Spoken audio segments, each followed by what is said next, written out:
Yeah,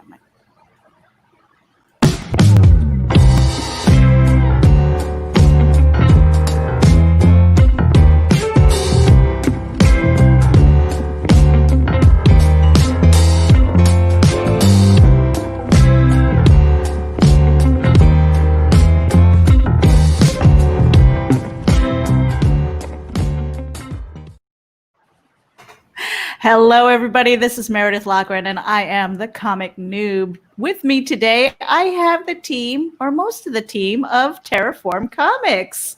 I've got Brian K. Morris, Luke Stone, Rob Anderson. I'm going to give them a moment to introduce themselves in a bit, but I was starting to laugh because with the intro music, they were all in the green room kind of bopping their heads. That just brings me joy. That's a great intro. It is. That's Betty. Let's go around the room and introduce ourselves. Let's start with Brian. Hopefully I don't kick you out here. And I'm just going to say for anybody who's watching, if I disappear, it's because I have thunderstorms in the area. You might be able to hear it in the background there, kind of spooky stuff. But anyway, just in case, Brian is going to take over and away you go. I'm the Alexander Haig of this broadcast. I'm in charge. Anyway, I'm Brian K. Morris, independent publisher, freelance hybrid author, award-winning playwright, and former mortician's assistant, and the kind of liaison here at Terraform Comics. I'm also publisher at Rising Tide Publications and have a 3 times weekly interactive talk show called Nevermind the Furthermore on YouTube and on Facebook, as well as the Tuesday night interview show, Clever Title Pending, where we explore the aspects of creativity and the business behind it. And so I want to throw this now to the grand poobah of this operation, Luke Stone. Hello, my name is Luke Stone. Apparently I'm a big grand poobah or whatever that is. Poobah. Poobah, I'm the grand poobah. I am the editor, quote unquote, not the grammar editor, but the kind of the direction editor of Terraform Comics. And I work on several titles, including Hybrids of Sons of Gods, which you can see some pictures of that behind me. I'm currently working on the art for a new title called Voodoo Nations. And I will be teaming up with some of these wonderful people to get their books out and be partners with them with some of these stories like Scarlet Trace and Wolf and the Fox, and looking forward to those things. So, all right. And Rob, you're on mute, honey. Oh, I know. Jax was screaming. I was waiting for him to get not so excited.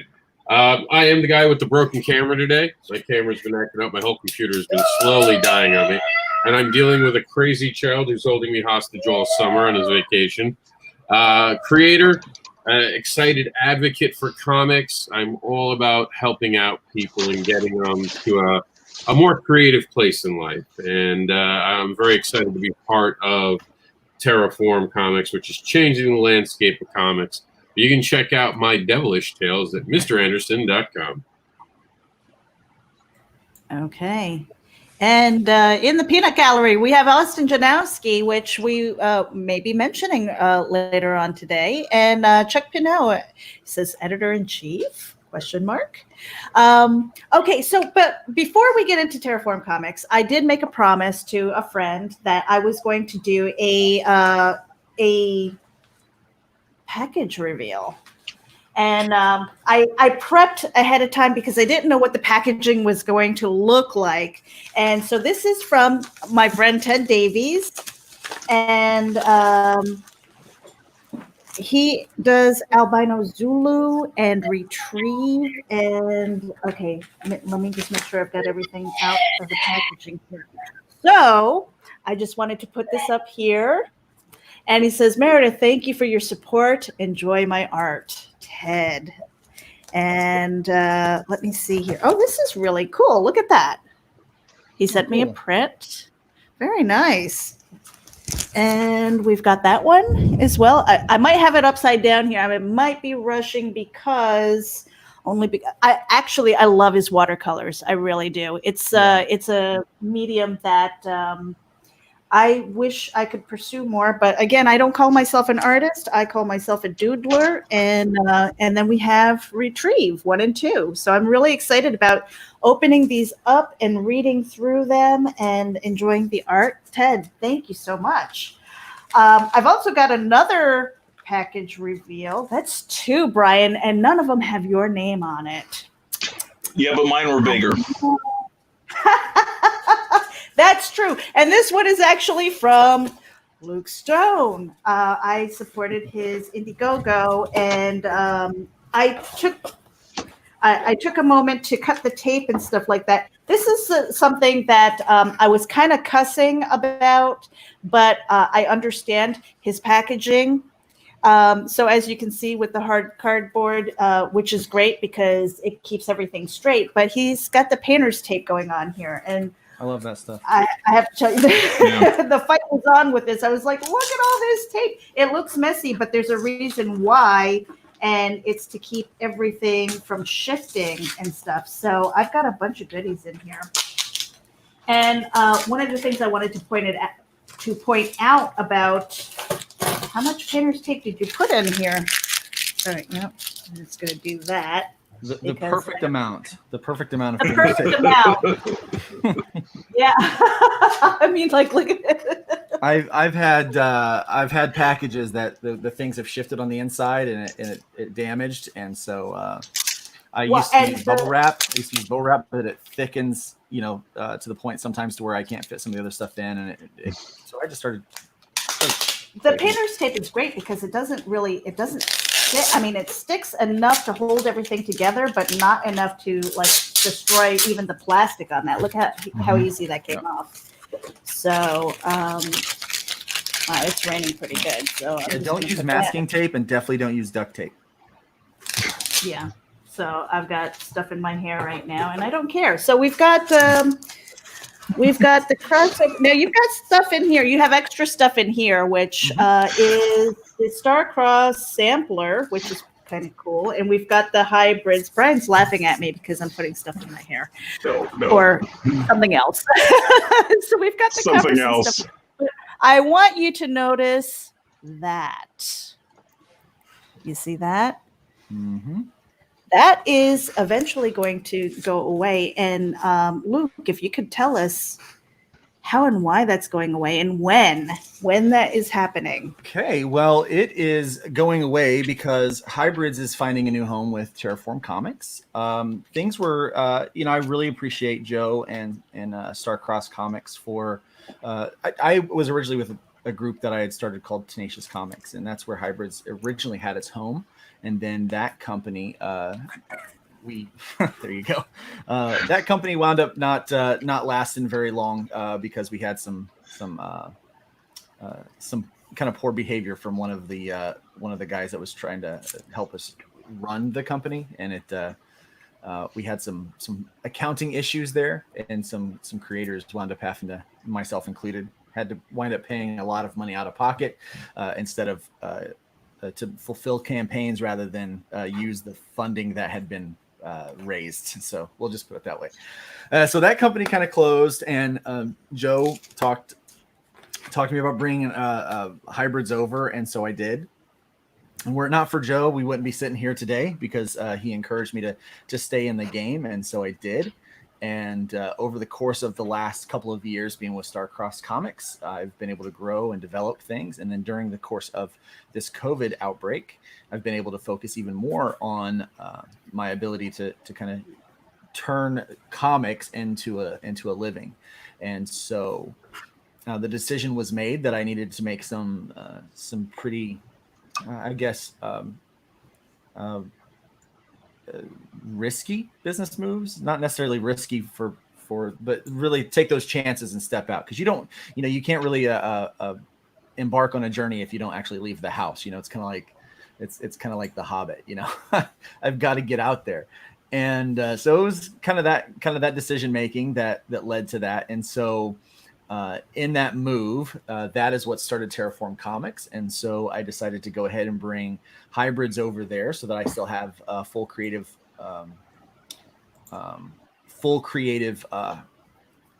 control over things and everything. So That's going to be fun with that. But so we're bringing it to Terraform Comics, and that is going to take place as soon as, well, we've already got books at the printer. So the printer is actually working on Terraform versions of those covers right now, because I am down to my last 3 copies of the Star-Crossed versions of hybrids.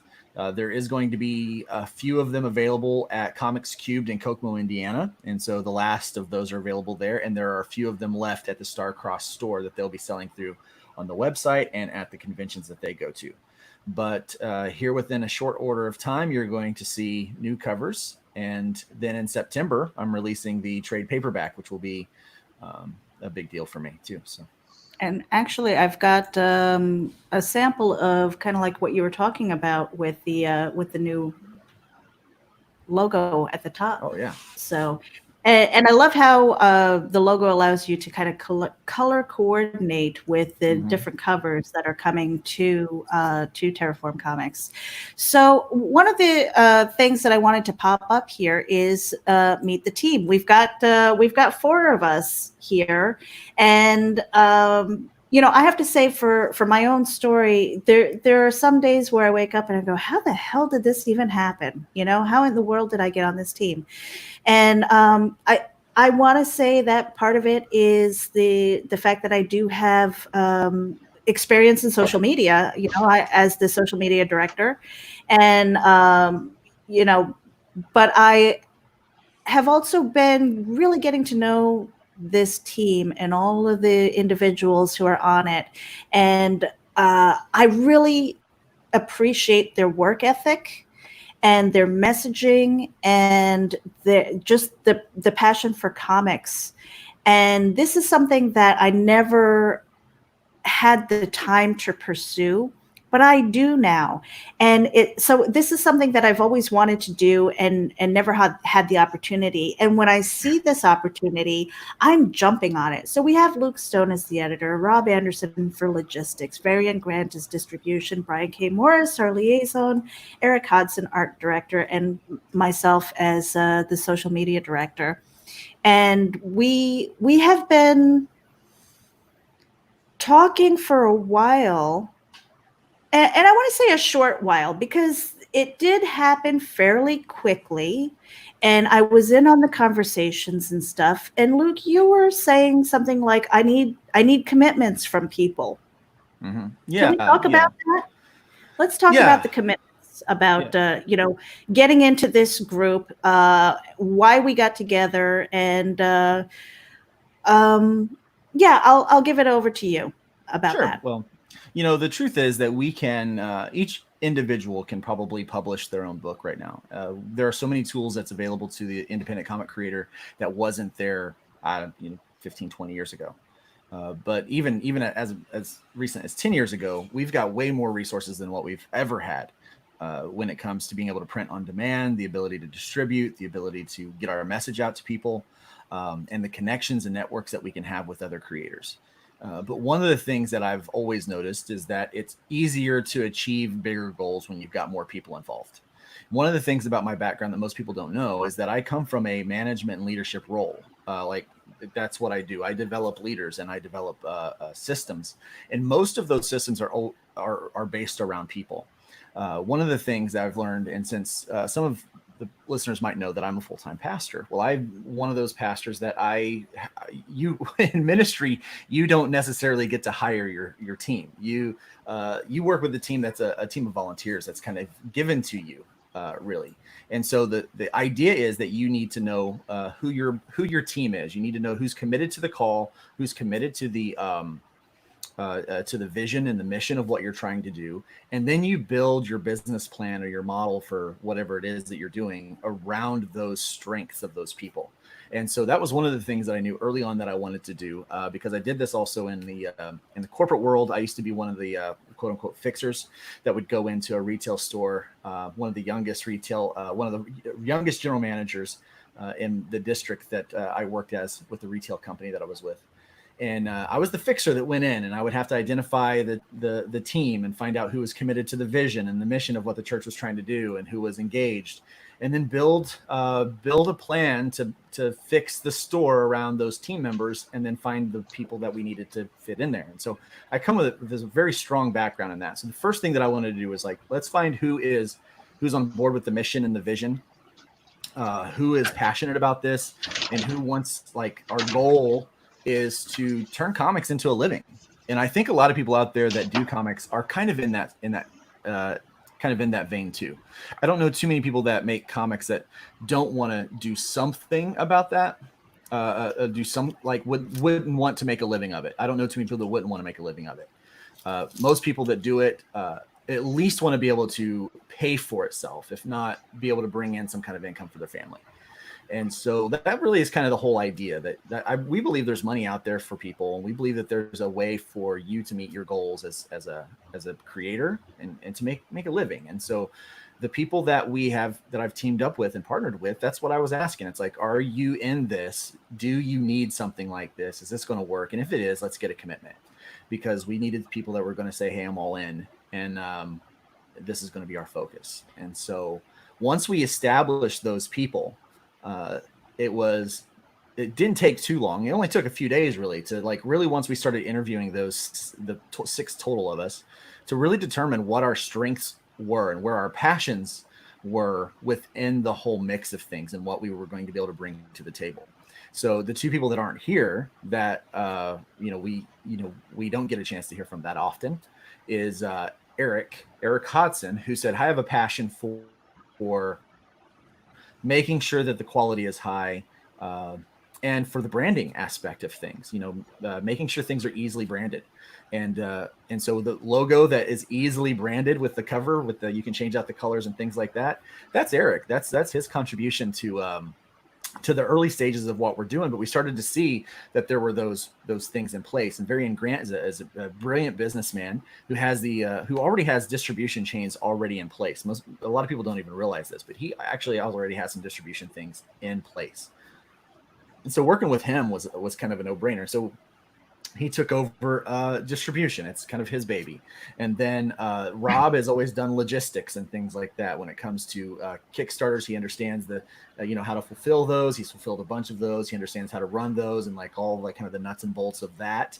But not only that, but also with all of the convention scene, which right now this year it's not so big, but it's going to be. We're going to have a huge convention presence in 2021. And so we're gearing ourselves up for that. And so he took over logistics. Brian K. Morris obviously has got a wonderful relationship with the fans and the readers and things like that. And we wanted to foster that even more. Yeah, never mind the furthermore.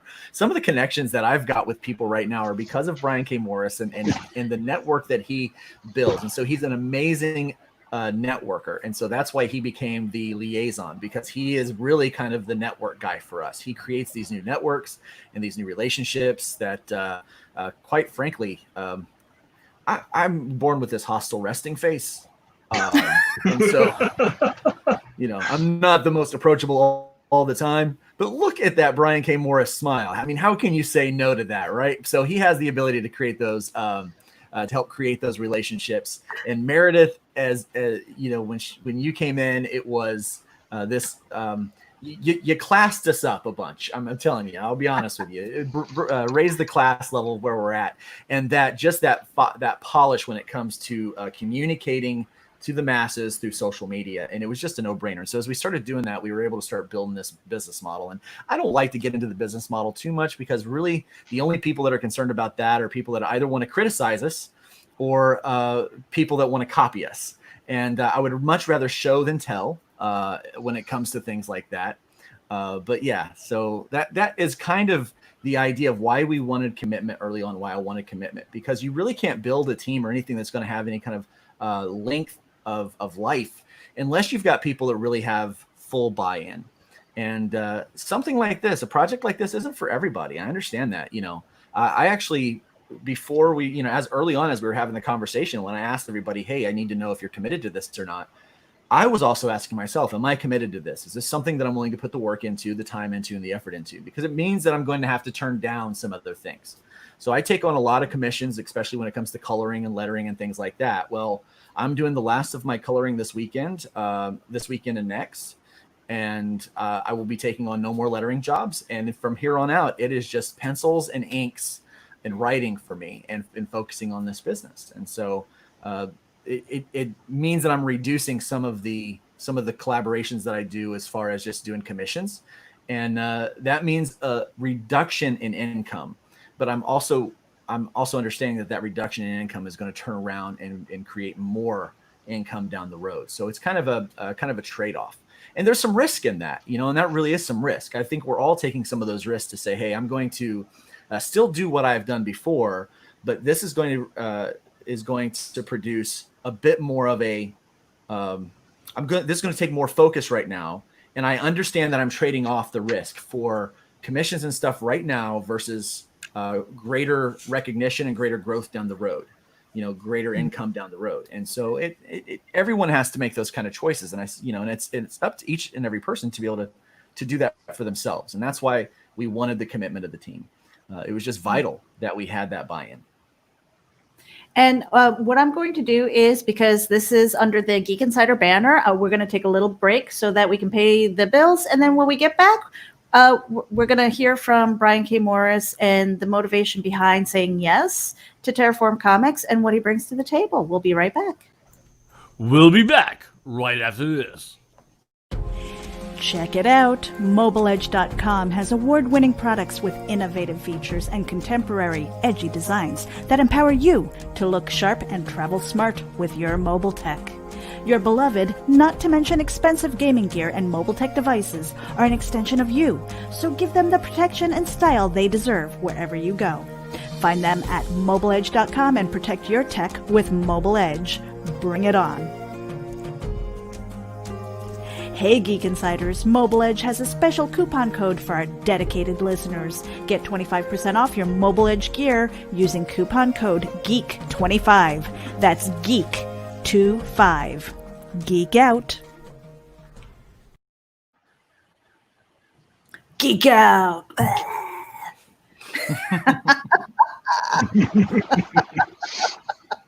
Brian K. Morris. Yes. So, because you have, as you say, the copious amounts of free time, what was it, besides a little bit of insanity, that prompted you to say yes to this project? And what do you bring to Terraform Comics? Well, good questions. And I ask myself, what was I thinking some days? But no, seriously, I'm a busy guy, and at the time I said yes, I was broadcasting virtually every day. Never mind the Furthermore and Clever Title Pending. But I liked the moxie of this group. Yeah, I'm older. I talk like that. Luke was passionate. Rob, Meredith, everybody was passionate about doing this thing. And I loved how everyone was willing to commit. Because I look at all of you, and you're every bit as busy as I am, if not more. And so all of a sudden, we're putting out one more comic book company into the world. But this one, I also like, we've discussed the storytelling we want to do, and I'm jazzed for it. I think we are going to, like I said, we're changing the landscape here. And we're going to bring a special kind of storytelling strength to this that I'm really enthused about. So, it's just a lot of things that went into my saying yes about this. I believe in the passion, I believe in the products, and I believe in the people. And when we have our internal discussions, we talk about ego a whole lot. And I admit, I joke about how big mine is, but creative people have egos, or you can call it being protective of their enterprise. And I was knocked out by the way everyone just kind of said you first, and not, hey, what about me? What about me? People stepped up to the plate, and they were willing to take the fast pitches, if you would.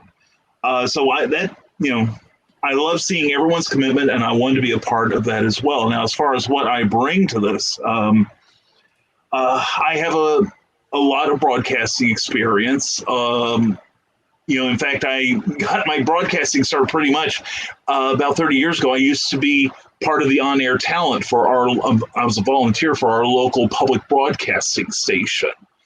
And if you can try to convince somebody's great-grandmother to pledge to Doctor Who tonight, you got to have something going there, I hope. But I'm hoping that we can have, a lot of dialogue with our what do you want to call them? Our audience, our customers, our fan base, whatever label you want to put on it. I prefer friends. But just the same, I want to keep the lines of communication open so that, we are transparent to you and that, we know what you like and ready to forward all kinds of compliments to the creative teams around here. And just generally, just put our best face forward, as it were. So that's what I hope I bring to this. Plus, another thing I want to touch on is the fact that a lot of us have overlapping skills, because I'm not only going to be doing broadcasting, but I'm also writing the Sunset Trace title and maybe doing more. Who knows?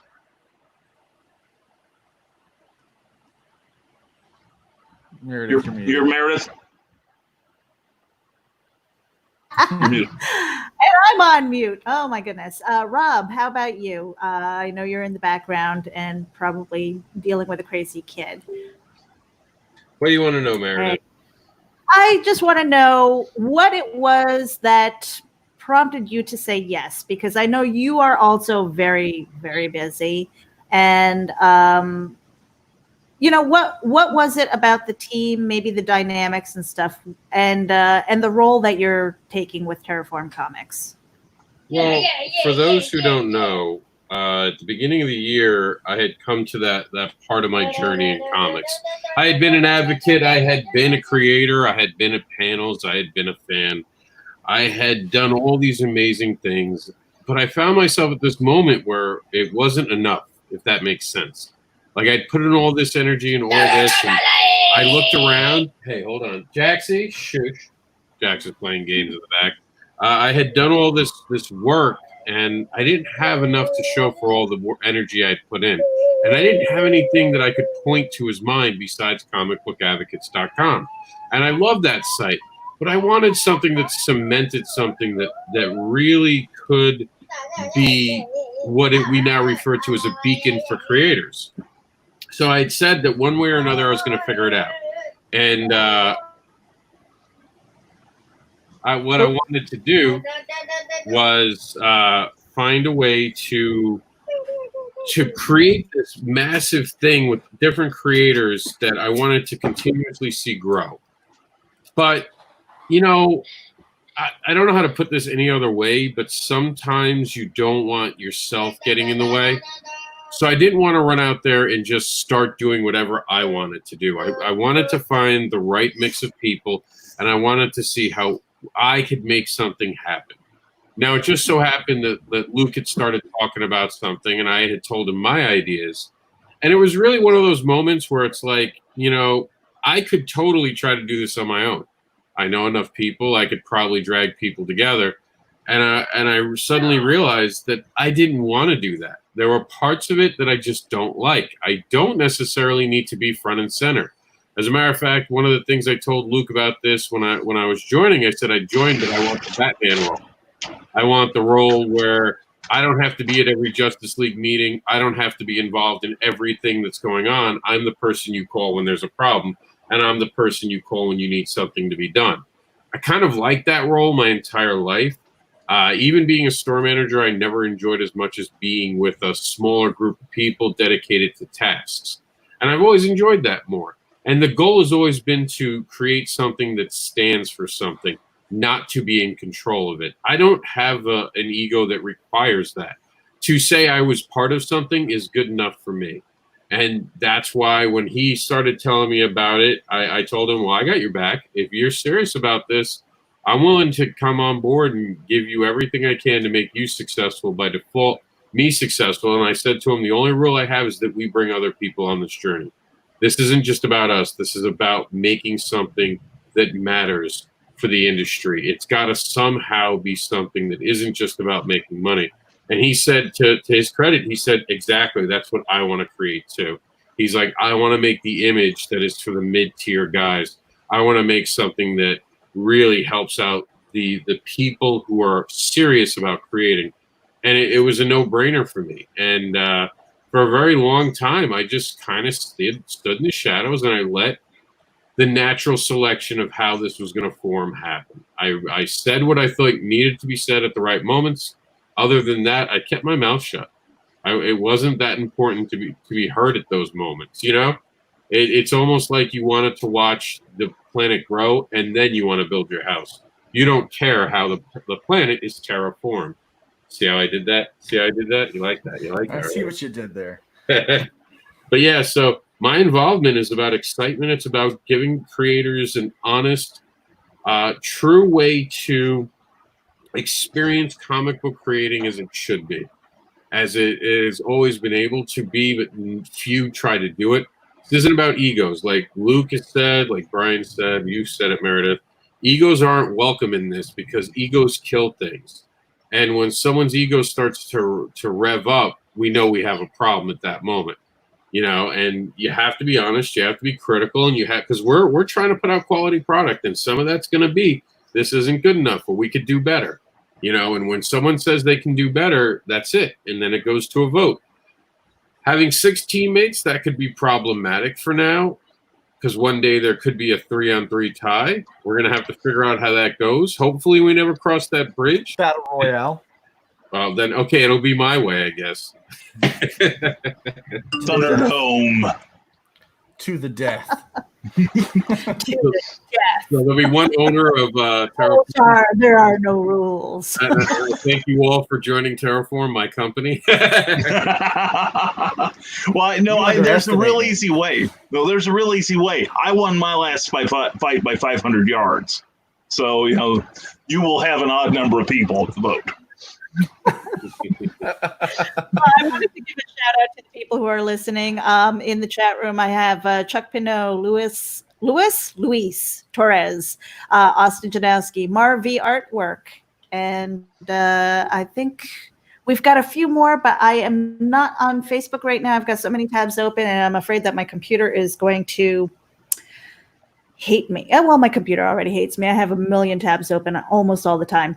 You know, for me personally, I had struggled with a thing that Brian K. Morris and I had talked about on a previous panel for his show, Clever Title Pending, and that was imposter syndrome. And yes. And Trico, hello. Thank you for tuning in. So yes, if you're here, please say hello. Otherwise, I don't know that you're here. You know, so imposter syndrome, it was one of those things where I didn't feel like I quite belong. And I still have that a little bit, only because comic books is a new industry to me. Social media is not. I've been doing that since the 90s. Layout is not. I used to work in the newspaper business, so I understand layout, pagination. You know, I understand photo rendering for newspapers and things like that. I've been a writer pretty much all my life. So there are a lot of these components that I am familiar with that I've been doing for a long time. And on Terraform Comics on our website, it says that we have a combined years of experience of over 100 years. I'm going to say that it's probably a lot more than that, by just the sheer experience that we have in those different areas. So one of the things that's really exciting to me about this is that it's pushing me on my Comic NEWB journey, because you know, we were talking about the production schedule, and I don't know how in depth Luke wants to get into that here, but you know, I've always started off my show saying, I have a story. What do I do with it? And I have been working on this script. I went through first draft with Brian, and he gave me some great insights and things like that. And as far as formatting and stuff, I'm still learning. So I have great books like, I'm going to give Brian a little bit of love here, The Haunting Scripts of Bachelor's Grove, and you can see where I've bookmarked in a few places. And I'm basically, because I've never seen a script. I haven't asked because for some reason it just seems like very personal. Like, how do you speak to your artist? And so it's one of those things where, I mean, if you look at some of my notes, all right, so this is like first draft, but I started to highlight, and I'm like, okay, well, in the second draft, each page is going to get their own page or two, so that I can be as concise about my my notes and things to the artist. And then things like this, where it's like, okay, sound effects. How in the world do you put that down in your script? And I had given myself 1 year deadline to get this done. But with Terraform Comics, it's really sped up a bit because I am so passionate about this that, my husband and I are going, okay, how much is on the credit card so I can pay some of these people to get some pages done, and really step up because I want to be involved in more than just the social media. This is the wonderful thing about this group is that we're not just pigeonholed into these roles that is posted on our website. Hello, Christian Basil and Eric Hawkins. Thank you for tuning in to the Comic NEWB. We are with the Terraform, or most of the Terraform Comics team here. But I'm sharing a little bit of my journey here because by joining the team, and all of us, again, we're not pigeonholed into this role. Like, Rob isn't going to be just conventions and things. He's creating stuff, and he's putting all of his skill into it. Luke is doing the same. Brian's doing the same. I mean, we're on DMs all the time in Facebook, and we're hopping into meetings wherever we can to hammer out the details and stuff. So I wanted to kind of address the speed in which we got together because it does seem rather quick. But having said that, I've been in small business. I grew up with it. My parents had a bar and restaurant. My husband and I, we had a small retail business. So there's a lot of stuff that's involved, and it's a lot easier when you have a group of people who have multi-skills. And so it's not like you're coming in here like a teenager going, oh, we're going to take over the world. And, it's not going to be the newbie comic creator who says, I'm going to be the next Stan Lee. It's not like that. I mean, we all have a good head on our shoulders. We all have a certain amount of experience in our various fields. And we've seen the good, bad, and the ugly of it. So taking that experience and really shaping it into a company and a production that we want to see, we each have our interpretation of quality, and it's really pretty much in line with everybody else on this team. And I don't know, Luke, if you wanted to speak to that, or anybody, Sure. Brian or Rob, if you wanted to speak to that. Yeah, I'll start. So, there's always going to be a little criticism from people. It's like, oh, well, you guys just got together. Like, it's all half cocked, but it's not half cocked. It's fully cocked. So we are taking aim. We understand, every move that we make is been very calculated. It is important to strike while the iron is hot. It's also important to, dare I say, monopolize the news cycle, so to speak. And so where this sounds very quickly announced, it is Yeah, Christian Basil, fully cocked. That is fully cocked. Yeah. Drink. Brian's drinking. Yeah. So there has been a lot of thought that's gone into it in the process by which we're working. One of the things that we wanted to do was really kind of get a model going that we understood what everyone's role was, and so that we could hit the ground running. And that's exactly what we've done. And so it's coming out in phases. The first phase you got to do is you got to let people know about what's going on, right? People have to know what's happening in your world. And right now, I think people need good news. And so right now, the good news is there are 6 creators who are banding together to put egos aside and to do something different in comics than what's done before. And the next good news is who some of the other creators that are coming to work underneath this banner, which we have some great announcements to do for that. And one of those announcements, I don't know if we want to make that today or not right now, but there's going to be a press release coming out. One of the people I think that's in the chat is pretty excited He is in the chat. I don't know if you want to tease a little bit, just a little bit. We'll tease a little bit. Someone in the chat they've got a book coming out with Terraform Comics, and we're going to be announcing that publicly here very soon. And we want to have the fanfare that it deserves, because this creator not only has a great reputation, but they've got a great resume, and they've got they're exactly what Terraform Comics wants to represent and who we are. And so we've got exciting things with that. We've just got another submission today that we've all looked at, and we are looking forward to being able to make that announcement here real soon as well. And so there's a lot that is exciting for us, but we know that right now what looks like it's speed, we know it's not really that fast in the sense of it. So we've been doing probably, what would you say? We have daily conversations. And then we also have Now your business, Austin. Austin, we don't know Austin.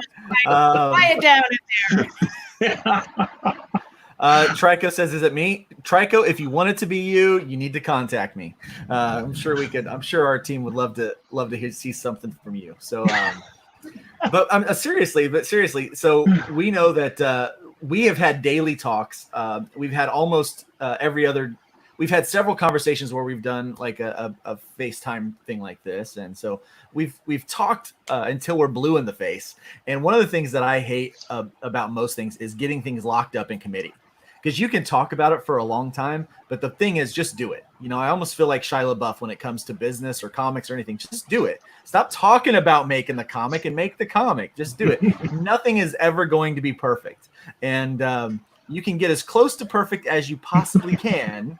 But that perfect is like, tomorrow it's not going to be perfect anymore, because you're going to have grown and gotten better. And so we all had our duties and I said duties.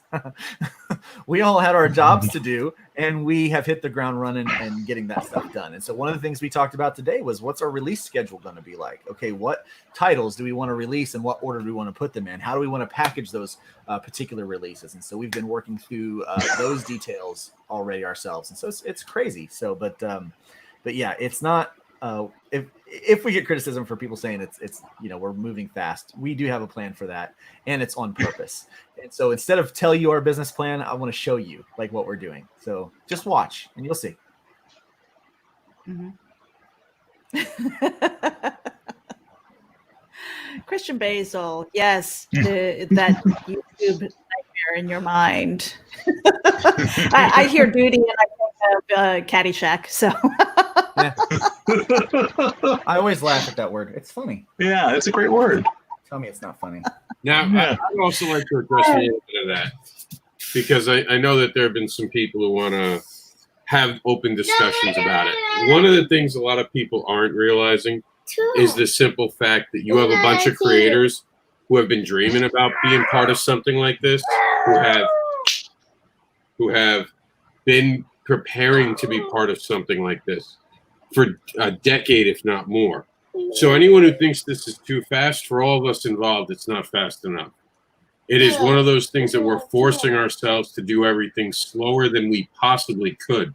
We could be going a lot faster, but we're slowing it down just to make sure we're not making early mistakes, and we're discussing it with everybody, and we're trying to get things together. So anyone who thinks this is happening fast, they don't understand business. They don't understand the knowledge of the industry as we do, and they don't understand the passion that we have for comic books. If they understood all of that, they wouldn't be asking how fast this is going. They would be commending us for slowing down and not trying to go faster. It's true. Well, And another. Brian, maybe you can speak to being, the instant success. Yeah. I've been working at it for 8 years, and it hasn't happened yet. Takes But years no, to be an instant success, doesn't it? it does take years to maybe an instant success. I'm putting in the time, dang it. But no, what I was about to say was, it's not like we got together on a Tuesday morning at 8:30, and then by 8:45 we, hey, I've got a barn, you've got some old clothes, let's put on a show like in the old movies. We have been having the talks between all of us, I think, to one degree or another for, really a number of weeks, because I know as I was getting to know Luke, he and I would talk and find out that we're on the same page creatively, from, an artistic and from a writing point of view. I agree with Rob, that we've been wanting something like this for a long time. And I've said more than once that I'm just astonished that, we can get, 6 people together who have a common goal and agree on a way to get there. That's really kind of amazing. And especially, having been published by other publishers in the past, that takes a long time, but a lot of that is because sometimes of a lack of commitment. Sometimes other things pop up in the various stages, the various production people's lives, and some people are better with deadlines than others. So, there's a lot of moving parts to when something gets released to the public. And the fact that we have what I feel is a really clear vision of where we're going, how to get there, I think that speaks volumes. I don't know too many, independent publishers who have a business plan, and we are, ours is changing with every moment, because we're getting new information, and it's just getting better and better. I do want to speak, though, also to the perfection part. A wise man once told me that perfection in creativity is impossible, but excellence is achievable. Good stuff. I love that quote. Now, Austin Janowski, he says he's celebrating 25 years of obscurity in the industry. Yeah, this is what I mean. It's like, people who say, who are celebrated for being the instant success is like, that's the media cycle talking. That is not the blood, sweat, and tears a creator actually goes through. It's, they finally get to a point where they're being recognized, and, suddenly they're all over the place. That's kind of what we're trying to do with, at least that's my goal with Terraform Comics, is that I want us to stay present and in your social media and in your inbox. Speaking of inbox, make sure you go to terraformcomics.com and subscribe to the newsletter, because we're going to be having promotions. You're going to get early bird news and announcements and things like that coming straight to your inbox. So make sure that you are subscribed there. But again, it speaks to that media blast. There's a reason why we're doing it. Yes, our birthday was June 17th, but we're, with the experience that we have, the vision that we have, the conversations that we've been going through, there is that clear vision. And one of the things that I really, there's so many things to love about Terraform Comics, but one of the things that I absolutely love is the fact that we're not limiting ourselves to any one genre. It's not going to be all horror. It's not going to be all ages. It's not. It's not going to be what is it? Whatever genre there is, we're open to pretty much anything and everything,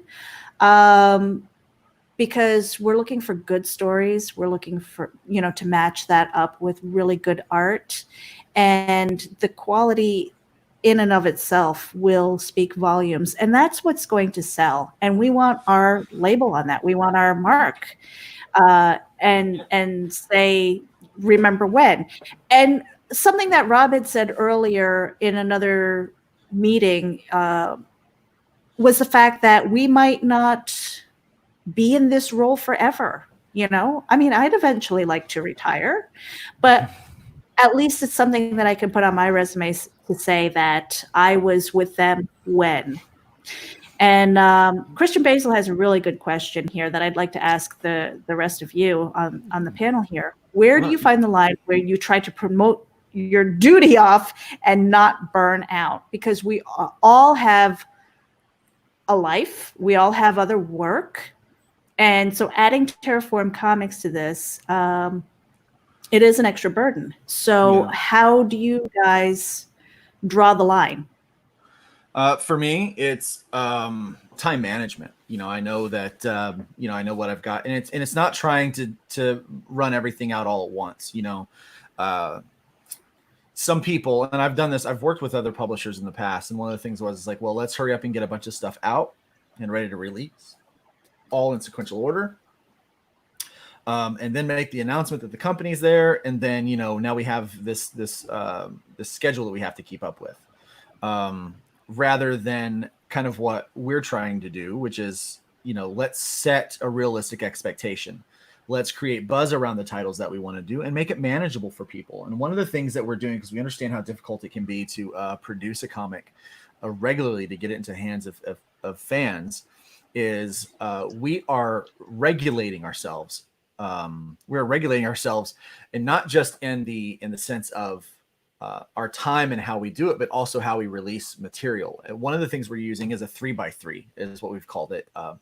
It just felt natural. And so basically what we do is we take a 24-page starter issue or a first issue of a book, or even we may even run these into ongoing serials that happen this way. But we take a 24-page book that normally, if you would have to sell that, you'd have to get all of that work done before you take that to Kickstarter, or you take that to publication. And that puts a lot of stress on the creative team. And then it puts a lot of stress on the publisher to try to make sure that book sells and is distributed properly. And, that's a big headache. So we decided to do this thing. It's called a 3x3. So if you take that 24-page book and you pair it with 3 other 24-page books, and you take 8 pages and then you add your credits page in there. And so you give yourself now, instead of a 24-page book, you've taken 8 pages and some stuff, and you've made a 32-page book out of the first 8 pages of all 3 of those books. And then you make another 32-page book out of the middle 8 pages, and another 32-page book out of the last. And then you allow 3 creative teams to cross-promote their material to 3 different audiences while giving them the time to produce their work in a quality manner. So they can pay for the better artist, they can pay for the better colorist, they can pay for the better editor, because now they're not struggling. And at the same time, we're giving the fans more material more consistently.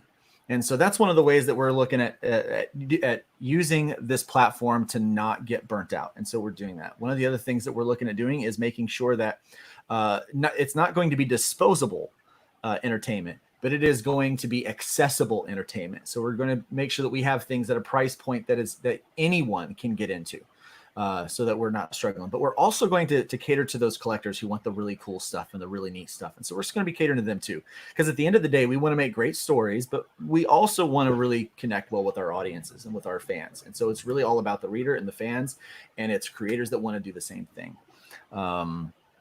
So that's how I would answer that question. Mm-hmm. Anybody else want to chime in? Real quick, the easiest answer for this is understand where you're spending your time. Your time is capital. Treat it like money. Spend it wisely. Understand a lot of social media is just about ripping and tearing people down. Randy from over there in Indie Vault refers to it as the crab bucket. And we're seeing a little bit of that crab bucket. People are jealous. They're upset because someone's out there proclaiming that we're going to do something passionately and we're going to try to make it as big as we can. And for some reason that upsets people. But I've never seen anyone in all that time get mad at a movie trailer for a movie that's coming out a year later. That just doesn't happen. I've never seen, oh my God, did you see they put out a trailer for a movie that's going to be a year from now? Oh my goodness. Never happens. We see trailers for 2 years just announcing the project. So you get that. So my suggestion to Christian is spend less time on social media. Truthfully, one of the things I'm going to be doing going forward is just interacting less on social media. I know some people are a little upset because they think that I'll be having less time to advocate for creators. And that might be a little true in a short way, but in a bigger way, it's just about spending my time in a better manner. Building this up will help more creators who are serious. A lot of the people I interact with on Facebook, they're not serious. They're there because they don't have anything better to do. The truth is, so many times I've said, well, I could be doing something better, like promoting another creator. And they're like, oh, sure, use that excuse. And I realized they didn't have anything to do besides what they were doing. So they were upset. And that's just what it is, Christian. Don't let other people rip you down. Don't let anyone make you go to their level. Always hang out with people you admire and look up to. Don't hang out with people that you wouldn't want to spend an hour in a car ride to a con with, let alone 3 or 4 hours. Make that a golden rule of how you handle things. And if people are being inappropriate, if people are being, a nasty person, don't feel bad about cutting it out of your life. You wouldn't feel bad about cutting cancer out. You wouldn't go, but me and cancer have known each other now for 6 months, and he's always been there with me despite anything that happened. No, you'd cut the cancer out. So if someone is cancerous to your well-being, because there's emotional cancers out there, and they call themselves friends. And I remember, and Luke knows this, I literally unfriended someone because they did something that was inappropriate, and it was about me. And that was it. I revoked my friendship, something I have a right to. They got upset and tried to demand that I shouldn't have been able to revoke a friendship. That's the world we live in, Christian.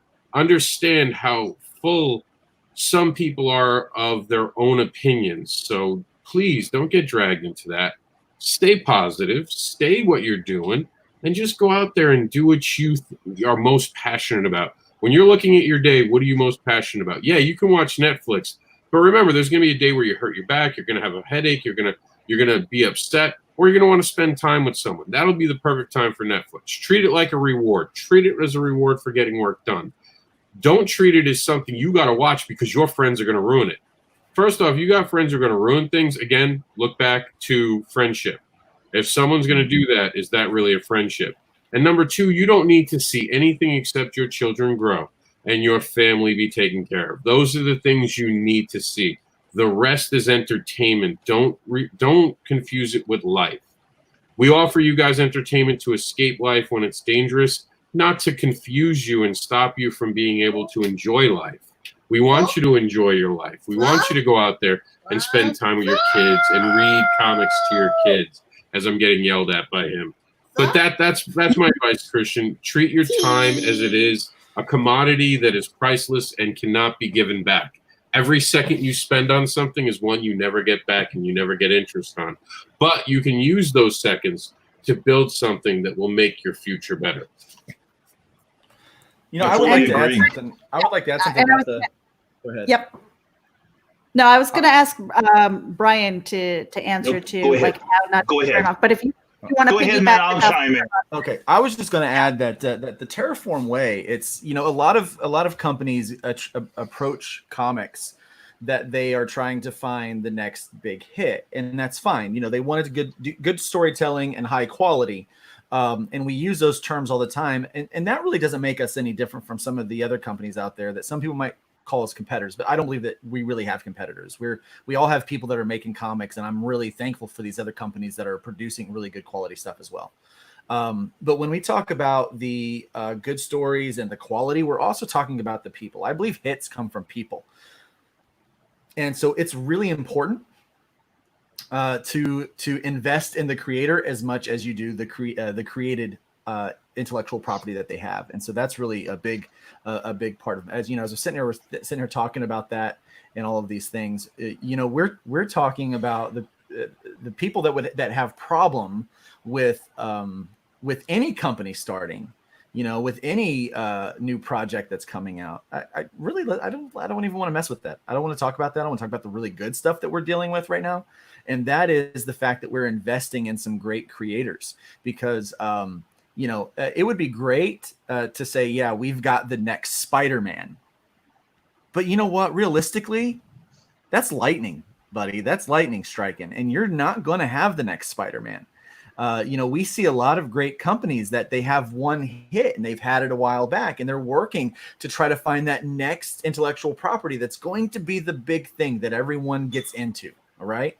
George Lucas did a good job with Star Wars, and then he did a good job with Indiana Jones. He had a lot of flops along the way, and he had a few successes.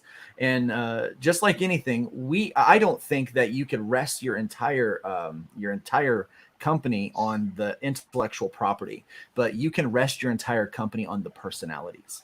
And so when we are working together, rest assured we're working with personalities. And we are investing in the company, and we're investing in the properties that we believe in the people that are behind them. And so that's why we're multi-genre.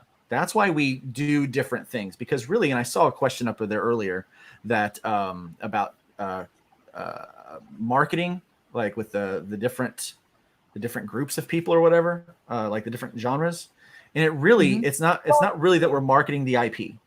We're marketing the creator, because we believe in the creator, and we know that they've got the moxie, as Brian K. Morris says. They got the moxie to really invest in what we're trying to build here, which is something like a commune that makes money. Very well said. And I want to apologize to Meredith for talking over her. I didn't realize she was until it finally hit my earpiece. But anyway, no, amplifying on what has been so wisely said.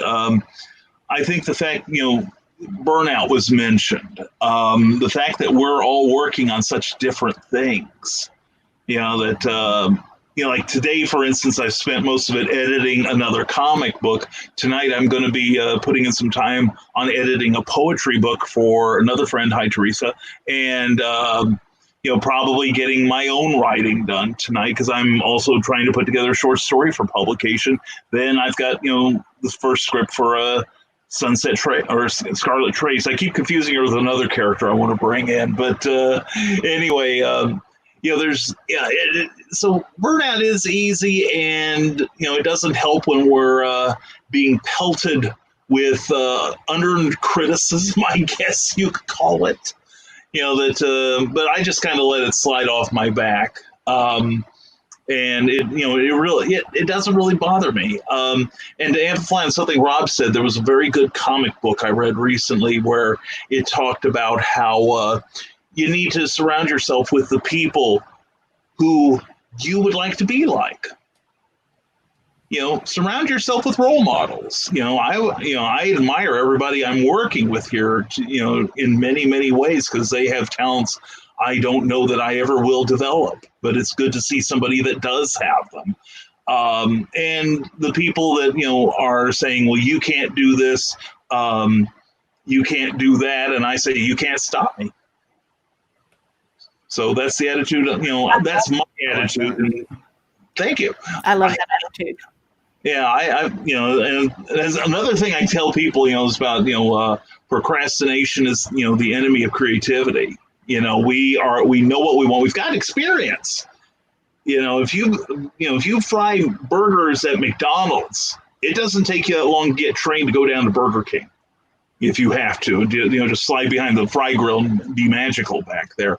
There's a lot of experience going into this, and a lot of good attitudes, and I find that incredibly refreshing. So, to everyone that risks burnout, just take 5. Take a deep breath, get away from social media, start looking for people you admire and whose, output makes you happy, that fills you with a sense of joy, and just move on from there. Yeah, and Christian says that I'm not allowed to retire. And the truth is, I don't think I ever really want to, because I love my work. I love to work. I would rather work than clean my house. And that is the God's honest truth. But for me, when I'm tired, I take a break. If I need a nap, I go take a nap. If I need a day off, I usually do that. And I let people know that I haven't fallen off the earth, or that I'm all right. That is the benefit of working from home. The downfall of working from home is that I am available 24/7. And often, if I'm up in the middle of the night, because maybe the dogs had to go out at 3 o'clock in the morning, I will turn on my computer and I'll check in and I'll see what's going on. But this is stuff that I'm passionate about. I love social media. I love interacting. I love helping promote other people, and spreading the word. Part of the reason why I spend as much time on social media that I do is because I'm trying to grow my own platforms so that I could be a larger voice. And so I recommend to everybody taking a little bit of time, but it takes time management. Time management is definitely key, but take a little bit of time in your day to dedicate to following 10 people on Instagram or 20 people on Twitter and build your following everywhere, because the audience that you have on Instagram might not be the same as the one on Facebook or Twitter or LinkedIn or YouTube. And so the network that you have right now, I highly recommend that you all follow each other everywhere and share them out, because by doing that, you are introducing them to a totally different audience. And it might be the same audience at the beginning, but that 1 degree of separation turns into 2 degrees of separation. And that's how it blooms and it grows. And that's how you get a new wave of people who are following your work.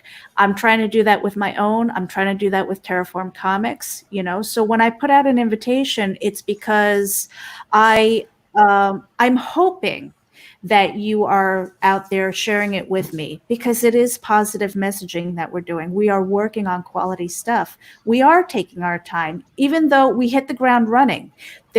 We cannot apologize for doing that. So when it comes to burnout, though, I do hit burnout, but most of the time it's because of depression and not because of my work schedule. And the way I battle that is by having a really good schedule. And it shifts. So I can't drive myself crazy saying, "Oh, I didn't finish this." It's like sleep. If you didn't get enough sleep, you're never going to catch up the next day. You never do. And in fact, if the next day you try to, and you're putting that extra hour to stay in bed, and you wake up and your bones hurt, that's counterproductive. Get up and just keep going. Take a break when you need to. Tell people what you're doing, and let them know. But that time management thing, in order to really multitask and do it well, everything needs kind of its time slot with a little bit of give and take. And it's easy for me now, but it wasn't when I had young kids. Now my kids are grown. I have myself to take care of. I have my husband. I have a couple dogs, and I have a grown son that lives with me. But nobody's relying on me. Like, I don't have the situation that Rob does with Jax, with having a crazy kid running around and you're trying to do a show and try to get some work done and things like that. I've gotten past that. I put in my time, trust me. So now it's time for me to say, you know what, this is my time, and I'm going to do whatever the hell I want to. I'm going to work where I want to. And, but my messaging, who I am as a person, as the type of worker that I am, when I see a project that speaks to me in that sense, I'm going to be all in. And that's why, despite the imposter syndrome, despite the fact that I am a comic noob, I have things that I can bring to the table, and I hope that it moves Terraform Comics forward. And, I'll retire when they pull my cold, dead hands off my keyboard and go, "She's dead." It's like, okay, but that's just how I am. And, I know that this is the Comic NEWB show, and you're probably going, "Well, how is this a newbie show?" The fact is, I wrote this down. From a noob perspective, I think it's just as important for people who have a project, who want to promote it, to understand and know who you're sending your work to. And I don't know if any of you guys want to speak to that, but whether you've had bad experiences with your work submission when you were starting off, But I think it's really important. I don't want to send my my work to just anybody. I want to be able to trust the people that I send it to, and I want to make sure that they have a good reputation. That's a good Does question. anybody want to speak to that? Well, I'll start this one off because at Rising Tide we get a number of submissions for books and comics, but we don't. We are only kind of easing into doing books with other people at the moment. But unfortunately, a lot of people just look up at the market and go, "Oh, they publish comics. I'll just send my brainchild to them." And I think it's, and unfortunately, you've got to go through it to learn it. Unfortunately, that I had to do it. I sent off comic submissions and story submissions, and I did everything conceivably wrong that I could manage to do. But eventually, I learned how to do it correctly, and that's one of the things I like with our submission system, is that I think it makes people boil down to the essence of what is good about their submission. And it's also kind of a litmus test too, but we're not going to tell you what that is. So, i.e., can you follow orders or suggestions? So yeah, it's a bit, and I hate having to tell people through Rising Tide, that we're not looking at submissions. We are not interested in publishing your thing. Or like, about 10% of my friends, when I started doing this, were like, "Oh, now you can publish my 930-page barbarian steampunk story." No, I can't. So knowing the market, and I think once people see what we're putting out as far as comic books go, I think they can look at it and say, "Hey, I think this might be a fit for what I am doing, or I'd like to get involved with what they are doing and see what I can do to help them along, and maybe get a few benefits myself." So that's where I see it going. And as far as Terraform Comics too, I mentioned it earlier. Marv V had that question about submissions and the types of comics that we're looking for. Luke, can you speak to that? Because Christian kind of had a question on that too, how to promote the jack of all trades type of comics. And the thing is, it's because we don't really have a strict type of policy as to the type of comic books that we have, or what type of genre or anything like that. It might be confusing for people who are interested in submitting a story. So what is your process, and what are you actually looking for? I'm glad that question's been asked. Hold on, Luke. I just want to quickly say there is a kind of comic we want, and it's a quality comic. And I think everyone's getting that wrong. Our quality, our standards matter. We're not just going to put anything out. When you get a Terraform comic, it is something that passes a standard of everyone looking at it, making sure it's the best possible product. Will there be a mistake in a comic eventually? Yes. But it's not going to be because we didn't care. It's just going to be because mistakes are human. They're going to be rare. They're going to be in between. It's going to be great storytelling. It's going to be looked at. I'm tired of people acting like we don't have a standard, honestly, because we do. It's good storytelling, classic storytelling, important and well-researched and well-created stories. That's what we want, and great art, or even good art. It doesn't have to be Picasso, but it has to be passionate. I'm sorry, Luke, go ahead. It just bothers me that everyone keeps acting like we don't have a standard. I just wanted to piggyback off of that too. Do not mistake genre for quality. Sure. Yeah. So Go ahead, Luke. True. All right. So, I this is a good question, because I've gotten this question a few times. Like, well, what's the theme? What's your theme? And so I would like to say that the theme is quality, but to be very specific, I understand that some publishers, they do superhero books, some do mystery, some do horror, something like that. Here's what I believe. I believe there is an audience for every kind of book that's out there. I believe that you have to find that audience. And I believe that sometimes those audiences are bigger than you might realize. But I also understand that someone that might pick up a superhero book might also want to read a pulp book. I understand that someone that might pick up a horror book might also want to read a mystery book.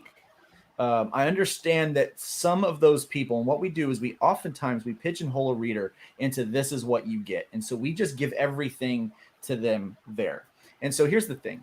Terraform Comics is building an audience, but it's going to build a diverse audience. But we understand that we're working and partnering with the creators. And so what we want to do is help the creator build their audience.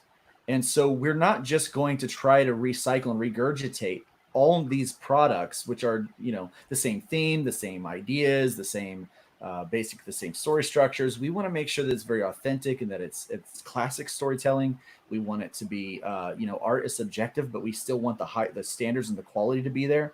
And so there's certain things that we're looking at when it comes to that. But initially, we're also looking at the creator themselves. Do they currently have an audience? And can we help that audience grow? Can we get them in front of more readers? At the end of the day, like one of the things that we're doing as a company is we've talked about when we do run a Kickstarter for someone's production, that we're going to help them run their Kickstarter. They're going to keep their money. We don't want it to be like, hey, we're gatekeeping their money. We're not going to partner with someone that we don't trust. If there's at any point that we're like, I don't know if we can trust this person, then we say no to them. It doesn't matter if they've got the next Spider-Man. If we believe that the product is going to be really good and people are going to really like it, if the person is not of the character that we're looking for, then we are not going to work with them. And so that is our entire marketing when it comes to building the audience for people, is we help them find their audience. And I believe we can find an audience for everything. If you have a pulp book about a leprechaun that wears a fez, don't tell them too much. I believe someone is going to want to read that book. How many someones, I'm not sure, but we're going to find them. And it's all about finding the audience. And so that's what we're going to do with that. And so when it comes to the theme and the genres, when it does come to try to market those things, we are going to go into avenues where those kind of readers that like that kind of book, we go to them. So we're going to be active in pushing those books. We've got Cat Dad and Supermom. And I understand that it's been very difficult for Rob to market that book with his typical market on Kickstarter. It's taken a little bit of time to get that thing funded. And it might be because the thing that was Kickstarter before that was a fetish book.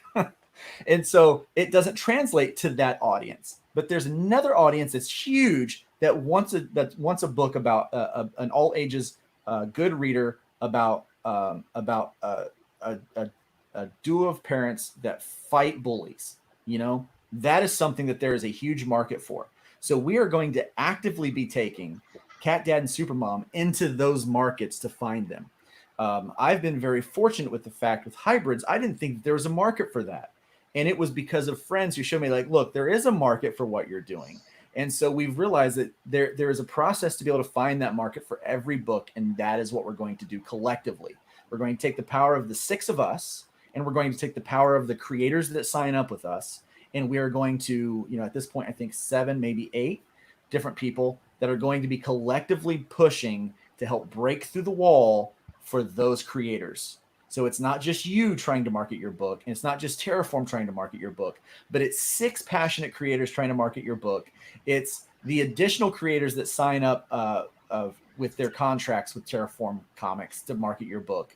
And so where one person can probably break through the wall by themselves, 7 or 8 people are going to break through the wall much easier, much more easily than you could do by yourself. And so that's our marketing plan. That is our marketing plan, to dig up new readers and to share our readership. And that's how we're going to market the jack of all trades kind of books, by going and digging them up. And I do just, and I just want to make a quick comment about Cat Dad and Supermom. And while, yes, it had trouble funding, a lot of that trouble came from me listening to other people. I never did it my way. The minute I did it my way and I was passionate, I got a project we love. We got an award for it. We went out there and we defied everything. And yes, Absolutely. the guy who made a fetish book got a children's book to not only fund, but become popular on social media where it was trending on Facebook and people were talking about it and sharing it. And adults are getting excited about it. So this is a group that doesn't quit. This is a group that finds the way to make it successful. We don't take our ball and run away and go home. We stop, we reevaluate, we find what we did wrong, and we come back. And that's what we're going to do for all of you who join us. We're going to find a way to make you successful. I guess not Brian. Brian doesn't want to be successful. Brian. Brian just removed himself. Brian says, "Screw it, I'm out." I don't want to be successful. Brian will be right back with us. But in the meantime, go ahead. There he is. I was trying to get something straightened out here, and it didn't work out. So, Meredith, please don't leave. Well, Rob, too, with Cat Dad and Supermom, when that was going through its Kickstarter and stuff, we all kind of got together and we wanted to promote that. So we kind of had the Terraform Comics way for promoting each other, and we're doing that with other Kickstarters. We're doing that with other creators, even before we had this label.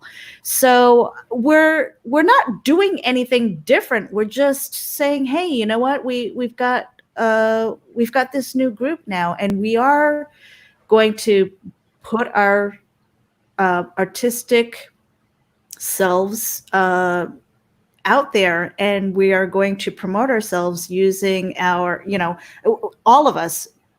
We're going to promote that as a collective, and that's really powerful and very positive. And unfortunately, bad news hits the news first, and it usually spreads. And I'm really hoping that the good news that of the things that we're doing and that and what we're trying to do, the projects that we have coming up and the schedule, hopefully that'll take off. And I'm not saying that we're going to be trending or anything like that. I mean, that's hard work, but it takes a community to do that, And again, it's like Brian does with his show. He opens it up for people to promote themselves and promote other people. And most of the time we have people coming in. They are the Terraform people who will promote others, not just themselves. And it's okay to do some selfish self-promotion. That's necessary. That's necessary if you want to succeed. But when you are confident enough in your own work and your own network and your support system, then you have the confidence to promote other people. And that's kind of like what we're looking for. That's what I'm looking for when it comes to social media and sharing out our messaging. Because it's not just me. It's not like, oh, Meredith Lochran presents Terraform Comics, presents, Rob Anderson, Cat Dad and Supermom. It's not that at all. It's, okay, Cat Dad and Supermom, let's get this going. What do we need to do? And we pull up the bootstraps and we get to work. Yeah, absolutely. And Christian Basil, so you had something here about... So we don't know that you have a podcast, and we definitely don't know that it's called Doctor Who, the Legend of the Traveling TARDIS, Doctor Who radio show. We don't know that. No, Christian Basil, we don't know about your podcast at all. But so he says, okay, so I don't doubt the quality of Terraform Comics. I think with the question I was asking, let's say I have a podcast. All right, we know you have a podcast. Sure. I have a Doctor Who podcast, by the way. Yes, he does. I guess what I'm looking for is, what is the hook, for a better term? What do you find as the gateway drug for I guess people to read your comics? So with I guess. And I hate to put words in your mouth, Christian, but the way I'm interpreting your question is how, if we're not kind of genre specific, if we're not like all horror and things like that, how are we going to find that greater audience? It's because it is kind of broad. And I'll answer that. It's tailored. It's going to be tailored to each individual. Well, I love what people don't realize, I love zombie books, right? So it pretty much, if there's a zombie in the book, I'm gonna buy it. But most people don't know to ask me about that. Most people don't realize that they stereotype who I am, and so they don't understand, that I have these likes and those kind of things. I'm a pastor, so obviously Christmas is my favorite holiday, right? Wrong. It's Halloween. Halloween is my favorite holiday. And there's a few reasons why, but I won't get into it. Why Halloween's my favorite holiday. I love zombie books and things like that. But I'm not the typical demographic that people would go after when they're trying to promote a zombie book.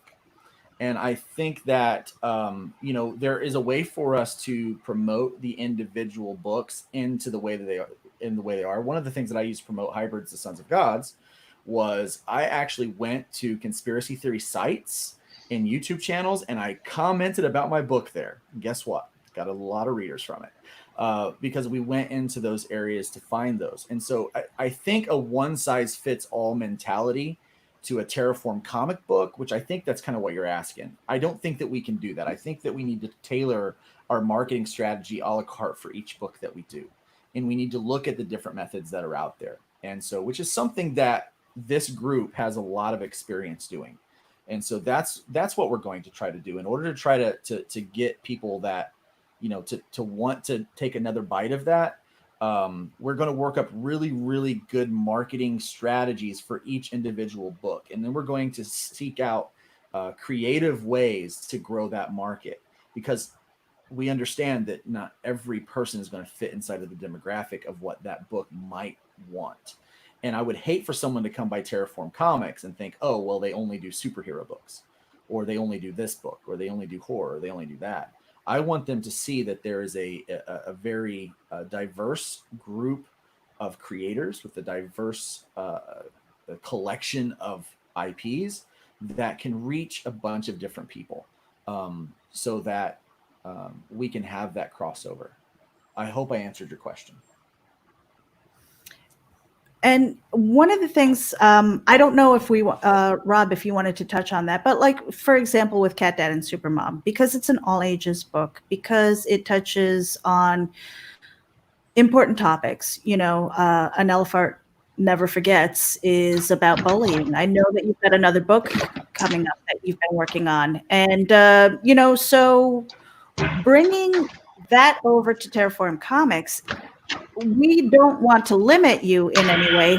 So let's just say if Nickelodeon says, hey, we want to do something with your book, who can speak to that if we want to, as far as like what the next step is for a creator? Because just because you're at Terraform Comics doesn't mean that that's the end all be all. Well,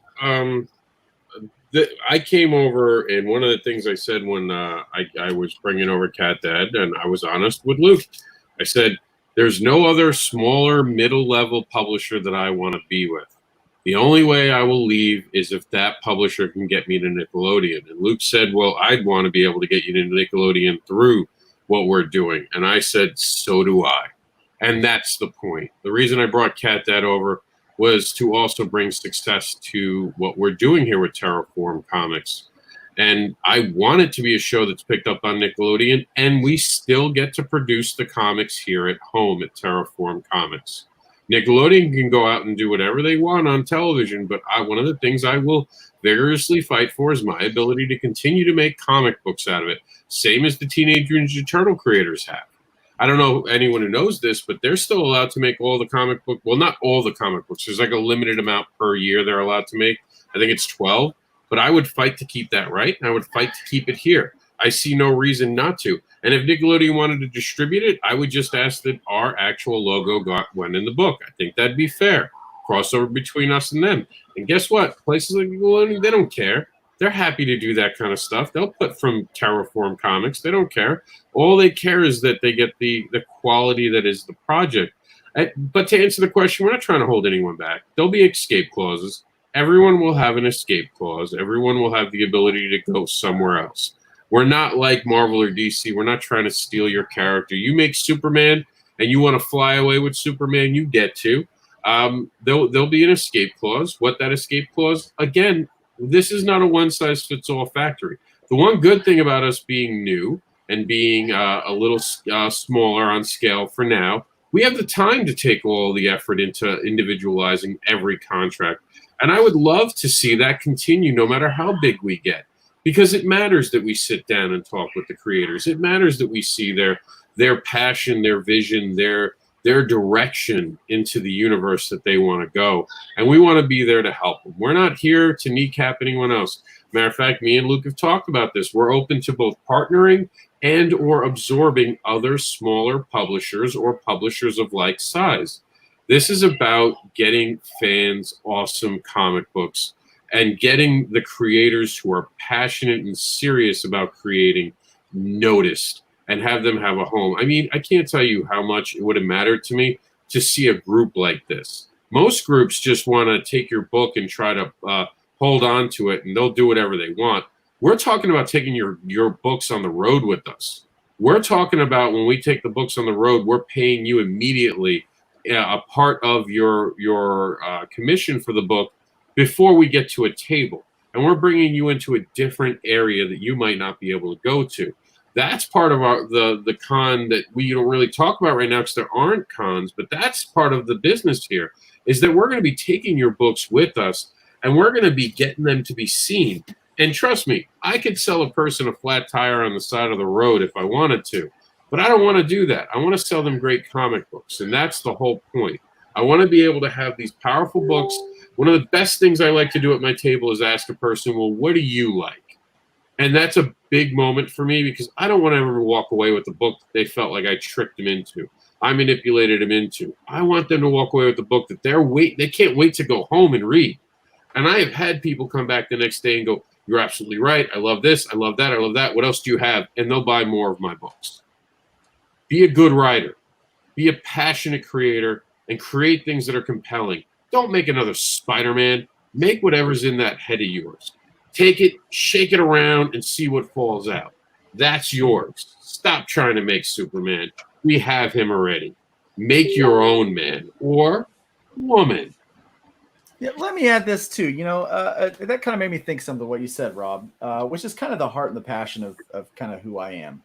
Everyone talks about the next Stan Lee or the next Jack Kirby. You know what? Be the next you. Mm-hmm.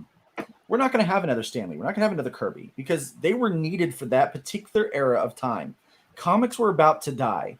And I believe God gave us two guys to revamp the comic industry and keep comics alive because comics are near and dear to my heart. And I believe they're near and dear to everybody's heart that fall in love with them.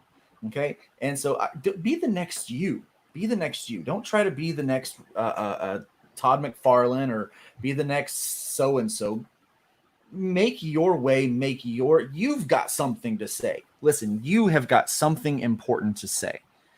I believe that art can change the world. We see what happened during the Renaissance era. We've seen what's happened during the Harlem Renaissance. We saw how those kind of voices saying something important to the masses was able to change history.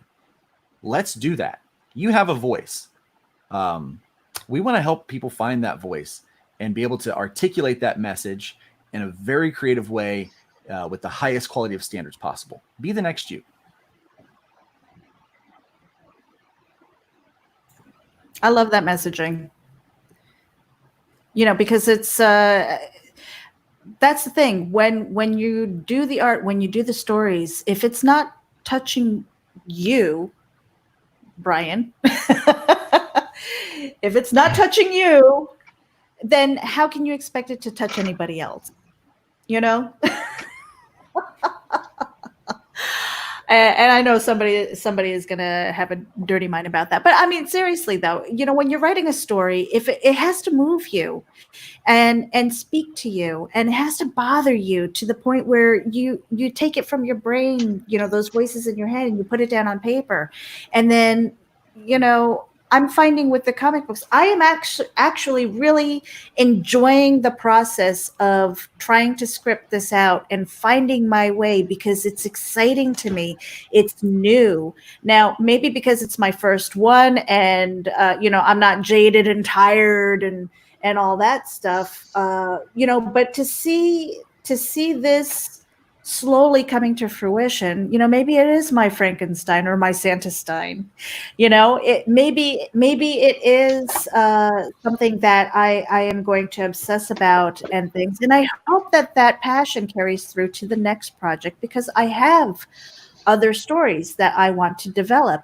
And in my head, I've said this before, I don't necessarily see these as the next step of going to like an animation or a movie or anything. I'm writing these stories, and the way that I hope to script them out is specifically for comic books. And if that gets picked up later and it wants to be, and it gets adapted into some other medium, that's fine and good. But for me, this process is strictly for the comic books. And I think that's important too, to kind of have that mindset, because, and I'm not saying that I'm shutting the door on what could be. I'm not there yet. And so I want to keep myself grounded, but that doesn't mean I'm keeping myself limited, Oh, yeah. And I also want to point out, for anyone who doesn't realize in all this genre, what's your genre? What's your genre? Does anyone realize as a creator who I am? Does anyone realize as a creator who Brian K. Morris is? And you have no idea what's up Luke's sleeve and what Luke can do. He's just getting started. I'm the creator of Fetish Monsters and More, but I also write poetry. I'm going to have a novel out that shows some short stories, some prose. I'm going to have a book about a farting elephant and a divorced duo coming out soon. I have a book about a fetish community that doesn't do what every other creator does, put a sexy, hot blonde on a cover and just talk about sex to make money. Instead, I dared to make something taboo normal. I tried to show the humanity in it. And I took monsters, made them humans, gave them genetic disorders. And the rest of the stuff I have coming out, I have something I'm lettering right now about how it is to feel pain, the world that we live in, workman's comp, and what if the judges who decided your workman's comp case or workers' comp case had to feel the pain of the person who was injured? How much would that change the world? And Brian K. Morris, what do you create? Well, shy as I am about listing my horror and humor and pulp and contemporary fantasy and how-to and more hardcore horror, verging into horror. There we go, another satisfied customer. And science fiction. Other than that, I'm pretty much, I just pretty much stick to like one genre, and that's about it. Are you telling me you're just a one-trick pony? Is that what you are? I am no versatility at all. It's about time I came clean about that. But no, some great points have been made, and I run into a lot of people who, as creators say, "Well, I've got the next Superman. I've got the next Superman." Well, you know what? Jerry Siegel and Joe Shuster, they created Superman, but they never, and they made a lot of characters after that, but they never created the next Superman. Instead, make the next Spider-Man, make the next Spawn that didn't exist until you created it. And I think that's what we're going to be looking at a lot with this company. People trying to create something wonderful, a wonderful synthesis of everything they've ever loved in other media and pulling it together to create something incredibly original. There's another aspect of that I think a lot of people miss out. They say, oh, the next Spider-Man or the next Spawn, the next Superman. Yeah. Here's the thing. You don't know that it's the next that until it gets in front of the audience. And so you could put all of your eggs in one basket with an IP, and it might not be that. Spider-Man was almost a throwaway story in a book among other stories. The Fantastic Four was a similar situation, and look at what it turned into be. You just don't know until you get the product in front of people. And that's why I just believe that, if we're working with creators, people that have the passion and the desire, we can find an audience for it. And that audience will tell us what the next Spider-Man is and what the next Superman is, what the next Crow is, what the next Walking Dead is. Let the audience tell us. And but we got to get you out there in front of the audience in order to be able to do that. Mm-hmm. Now, I guess I have another question for Terraform Comics in general. Are there stories that you will not touch? political stories. If you're a hyper political on one side of the aisle or the other, I feel those things are dated. But I do believe politics should have a place in comics because, I mean, let's be honest. Jack Kirby made Captain America punch out Hitler the month right after he was on Time. He was Time's Man of the Year, right? Mm-hmm. So I believe that politics can be in, and we should talk about social justice, and we should talk about those things. But at the end of the day, what I want to do is I want to make books that have a story to tell, that are authentic, that use good storytelling and have high quality. I don't want to rest on political gimmicks to sell books. I believe those date books, and they create a shelf life for the book, and I just don't think that's something that I want to get into. Mm-hmm. I have recently received a Trump, and I don't know if it was making fun of Trump or if it was pro-Trump, but a Trump submission, and I'm like, yeah, no, it's got his likeness on. I don't want it because it dates it and it gives it a shelf life. I believe good storytelling talks about the human condition and deals with the things that humanity deals with, without having to be so overtly political one way or the next, and allows you to really talk to the heart of a human being and influence change that way. And that, my friends, has no shelf life whatsoever. Mm-hmm. Mm-hmm. And Eric Hawkins earlier said, mental note, Luke will buy anything with a zombie, but if you throw ninjas in that zombie book, he's all in. I'm telling you, I'm waiting, and I've said it a few times. If someone does a zombie ninja kind of book, I will yeah, I will probably trip over myself to publish that book. I'll be in the. So we have the 6 of us are our submissions team. And so every book goes through the scrutiny of all 6 of us, and we all look at something different. We put a different eye to it. And I'll be the one in there like, come on, guys, you've got to do this book. I mean, seriously, it's zombies and ninjas. I mean, how can we go wrong? Yeah. All right, guys. Well, we're at an hour and 41 minutes, and it's actually about 10 minutes longer than I had anticipated. So we're gonna get going pretty soon. If you guys want to let the audience know where to find you, what you're working on, it doesn't have to be Terraform Comics because we spent the entire show talking about it. But let's share where we can find you. And we're going to start with Brian because he looks like he is queued up and ready to go. Always. Anyway, you can find me, if you don't find me at Terraform, you'll find me at Rising Tide Publications, risingtide.pub. And there we produce a number of books, including the feel-good book of the year, Skyman, the original Skyman, Battles the Master of Steam. If you like pulp goodness, if you like superheroes, if you like seeing a Nazi in steam-driven armor, get a boot to the snoot. This is the book for you. Also, we do a 3 times weekly, Monday, Wednesday, Friday, interactive talk show, Nevermind the Furthermore, on Facebook and YouTube. Also, please subscribe to my YouTube channel. I want to take it over. And also, Tuesday nights, we have interviews on Clever Title Pending, where we talk about creativity and the business behind it. What I'm working on right now is actually editing, like I said earlier, editing a couple things for some other people, including a certain zombie comic that was mentioned earlier. And also, let's see what else. I'm also finishing up a short story for another publisher.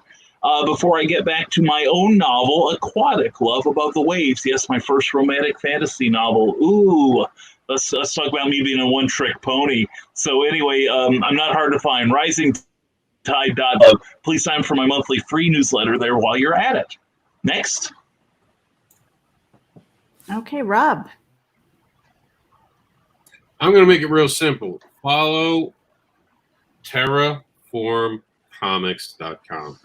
That is what we're here to talk about, and that's what we're building. Be part of what's going to be a beacon for creators. Be part of what's going to be changing the landscape of comics. Make sure you keep up to the creative news of all the creators, as comicbookadvocates.com isn't going anywhere. It's going to continue to help you promote. All you got to do is send us a press release. And if you're interested in the devilish tales that I create about fetish monsters and more, just visit me at mranderson.com. I'm so glad that you said that because I was about to shout out your website, Rob. Mr. Anderson. Good. Every time I hear Mr. Mr. Anderson. Anderson, all I can think of is the Matrix. Mr. Anderson. Mr. Anderson. Mr. Anderson.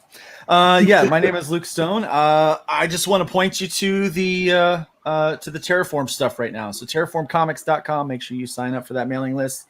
You're going to get a lot of good information if you go there and check that out. I mean, it's going to be super, super important that you are in the know, right?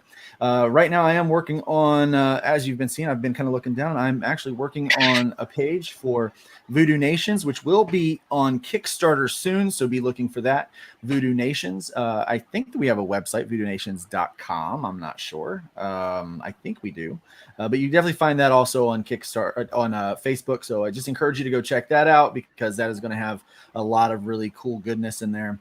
And it'll be going soon. We're trucking right along. We've got a colorist working on that. And so let me see what else. We've got the Advocator coming up that I've got a story going to be in that one. Also working on getting a RPG for hybrids going. And so very, very soon we're going to be having the option for you to be able to get the quick play. And then a guy named Nick Tuckert and I are working very, very hard on getting the entire game ready for you. We have kind of a release idea, but with some of the changes, obviously with Terraform Comics coming into the world, we have some changes that we have to make for our timeline there. But we're very excited about all the great stuff that's going to be coming your way. And definitely check out terraformcomics.com. Sign up for the mailing list because you're going to find out some great new information about new creators, about new IPs that's coming out, about our release schedule. And you're also going to find out there's going to be special gifts and things like that. It's early access stuff that you're going to be able to get, free PDFs and stuff like that. Okay. All right. And I am Meredith Loughran. I am the Comic NEWB. And, I've got a lot of websites that I'm working on. First and foremost, terraformcomics.com, definitely. But this show is under Comic Book Advocates Network. And I just want to put up a little card here to show who's all involved with that. I mean, we've got so many creative people, and I wanted to give a shout out to them. And then I also wanted to put up the Terraform Comics here. These are the titles that are pending, and we're working on them very closely. They're going to be, I guess we're going to have a schedule posted pretty soon. We're going to have some press releases for that. Geekinsider.com is definitely where this is going to be posted. The podcast itself, the audio is going to be up on iHeartRadio. So I really hope that you guys will follow us there as well. And, I'm also doing Wild One Forever. So again, when Christian was asking about burnout and stuff like that, I'm really touching on a lot of stuff in areas that I focus on, I'm good at, I love, and it's a matter of time management. So again, wildoneforever.com, geekinsider.com, terraformcomics.com. Make sure that you subscribe to all of them. Follow them because they touch on a lot of different things. Maybe the guys don't want Wild One Forever. It's more of a women-centric site. But, as for the Comic NEWB, the thing that I want to bring to you week after week is really the journey. I am on a comic book journey. I am working on a script, and I do plan on giving updates and progress reports. I also want to report on what's happening with Terraform Comics because we are bringing in new blood and established people who are in the industry, and I want to speak to them also on this show because they have a wealth of knowledge that is going to help people like me and people like you who might be new to the process, and maybe you've always wanted to do a comic book. Maybe you're just curious and you're not quite ready to jump in yet, and that's okay. The idea here is to learn the process, learn the business of it, learn the work that's necessary to put out a quality book. That's what I want to do. Even though it might be my first time out with a comic book, I don't want it to be crap. I really, if my name is going to be on it, I want it to be quality. And I think that's why I just love the messaging behind Terraform Comics. And I really hope that that you will spread the word and tell your friends. Hopefully your friends tell their friends. And if you love comic books, if you love good storytelling, you know, you don't have to be a comic book lover. I see Brian down there. But you know, that's really all I have to say, is that this is going to be a weekly thing, not necessarily about Terraform Comics, but I'm hoping that I can share my journey to make yours out there whenever you tune in, whenever you feel like you're ready to do this whole creation process, that that we've got a group behind you, and this will be kind of the stepping stones that you need to help guide your way. And on that note, we're going to close it out here. And I really want to thank you all for tuning in. We'll see you next week. And we've got other shows here within the network. Tune in. Thanks, guys.